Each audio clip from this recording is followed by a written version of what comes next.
Welcome to another edition of Training Homer. Today, Homer and I want to show you how to get your dog to start to line from your side. Lining is just teaching a dog to run in a straight line away from you. And we're going to use a landmark. We're going to use this large cedar tree right behind me as a landmark for Homer to know to run to. Is an assistance to get him to go where we want him to go. So what we'll do is we'll just start out throwing some bumpers, maybe a tennis ball around the tree. I won't stack them or pile them all up. I'll do what's called salting the area. So I'll put them in the general area of this tree underneath the branches, and you can see Homer likes to do this. Homer, heel, sit. And then we'll back up and we'll send him for the bumpers, and I'll show you how to get them all lined up. Sit, watch. So just throw the bumpers like there's one there, one straight behind me, and we'll throw one more. And initially you want to make it where it's easy for the dog to see. Homer's been doing this a little bit. You guys have missed out on some of the training just because of the bad weather. You can obviously see that we've had in Illinois. But he kind of knows to hunt around this. And that's another thing that you want to work on.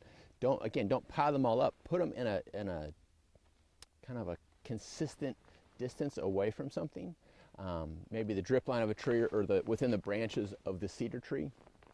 That way when the dog gets to the area that you want him to go to, they automatically are learning to hunt in an area, to hunt in a 10, 20-yard circle, just as you would want them to do if you knocked a pheasant down. They'd go to the area. If they didn't find the bird immediately, they're going to start searching the area. So you're actually training two things at the same time, but the dog doesn't even know it. So we'll back up and we'll show you how to get Homer lined up. Homer, heel. On this next section, I'm not going to actually be in the frame. You don't need to see me because I'm not important here. When you're lining a dog up for something, you want their nose, their spine, and their tail, no matter how short it is with a cocker, to be headed in the direction that you want the dog to go. So if the dog is not looking where you actually want it to go, you're kind of wasting your time sending it, because especially with a young dog, they're going to go the way they're looking.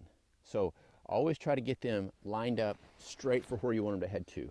So if that means initially when you're doing this, you're only 10 yards away from where you drop the bumper, that's fine. Let the dog learn to trust you to point him in the correct direction. So I'll show you what I'm going to do. Homer, heel. And Homer's going to fight me on this because he's not facing towards the tree. So heel will face right towards you guys. Sit. So Homer's spine and tail are headed where we want him to. His nose right now is looking towards where the bumpers are. But what I'm going to do is I'm just going to have my whistle in my mouth. I want to lean down. I'm going to put my hand out, and you can see his eyes are starting to go where I'm pointing at. And if I wanted him to go, I would click my fingers and say his name, and he's going to be off like a bolt. So I'm going to move the camera again so you guys can see him actually line and go get a bumper. So I have this set up fairly short just for camera reasons, but I'm going to go, this is probably a 20-yard retrieve, 15-yard retrieve. Again, when you're starting your dog, make it short, make it simple. Do not make this complicated. But it won't take long at all for your dog to understand what you're wanting, and you can take 10 yards to 20, 20 to 30, 30 to 40, 40 to 50.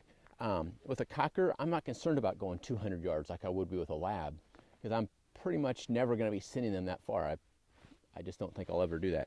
And if I do, I'll have the ability to handle him and push him back further. So again, always make sure this whistle's in your mouth before you line the dog. This is essentially your brakes and your steering wheel. You would not get in a car and take off without brakes or a steering wheel, nor should you send your dog without it either.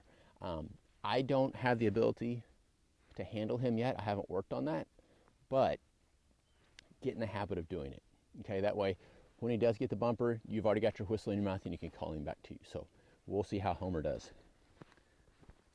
Again, I'm going to line him up, heel. This goes back to having your obedience really good.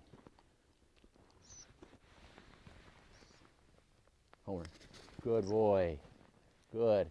He's going to go right out there, find his ball, come right back in, here. Good delivery. Take the whistle out of my mouth so I don't hit him in the head with it. Give him a little pet, good boy. Good. Drop. And he's ready to go again. Now, when you're first doing this with a young dog, you're going to find one of the hardest things for them to do is to go for the second one without having walked the line. okay? And for terminology's sake, this is called a trailing memory. So the dog is with you, you drop the bumper, he walked the line with you, you sat him down, and you send him right back. So this is as simple as it can get with what we call memory work or lining work, okay? But Homer's done this enough. We can send him again. He's looking at me saying, where do you want me to go, boss? Put my hand down. Homer, good boy. And again, as soon as he takes off, I want to say good boy if he's headed in the right line.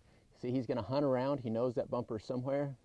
Good boy, where's he at? Lost there. Good, and he's got it. Sit. Sit. Want the front delivery, which is nice. Give him a little pat on the head. Good boy. Reach down, grab the bumper firmly, drop it. A little bit of love. Okay, sit. So that is a trailing memory. That's your first step in lining. Okay, we're going to make this more complicated as time goes on, but let's just start with something simple today. Get to working on that, and I'll get another video made for you guys, okay? Have a great day. If you have any questions, let me know. Also, check out our new website, www.ryglengundogs.com. I hope you guys like it. I hope it's easy to use, and you can kind of see what we're all about. Have a great day, guys.